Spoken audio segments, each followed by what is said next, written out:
ക്യാൻസറിനെ തുരത്താൻ vaccine വികസിപ്പിച്ചെടുത്ത് Russia. അടുത്ത വർഷം ആദ്യം മുതൽ തന്നെ റഷ്യൻ പൗരന്മാർക്ക് വാക്സിൻ വിതരണം ചെയ്യുമെന്നാണ് റിപ്പോർട്ടുകൾ. 3 ലക്ഷം റൂബിൾ, അതായത് 2,40,000 രൂപയാണ് ഓരോ ഡോസ് വാക്സിന് ചിലവാകുന്നത്. അറിയേണ്ട വസ്തുത, ഇത് ക്യാൻസർ ബാധിച്ചവരുടെ രോഗം ഭേദമാക്കാനല്ല ഉപകരിക്കുക, ക്യാൻസർ വരുന്നത് തടയാനാണ്.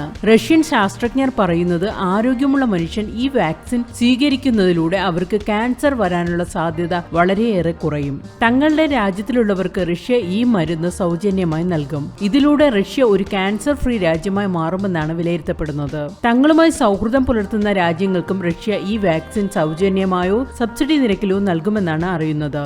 ഇതുമായി ബന്ധപ്പെട്ട ചീഫ് ഓങ്കോളജിസ്റ്റ് പറയുന്നത്, ഓരോ വ്യക്തിക്കും അനുസരിച്ച് വാക്സിനിൽ ചില മാറ്റങ്ങൾ വരുത്തും. അവരുടെ ബ്ലഡ് ഗ്രൂപ്പ്, ശരീരത്തിന്റെ അവസ്ഥ, മെഡിക്കൽ ഹിസ്റ്ററി ഇതെല്ലാം പരിഗണനയിലെടുത്തായിരിക്കും മാറ്റം വരുത്തുക.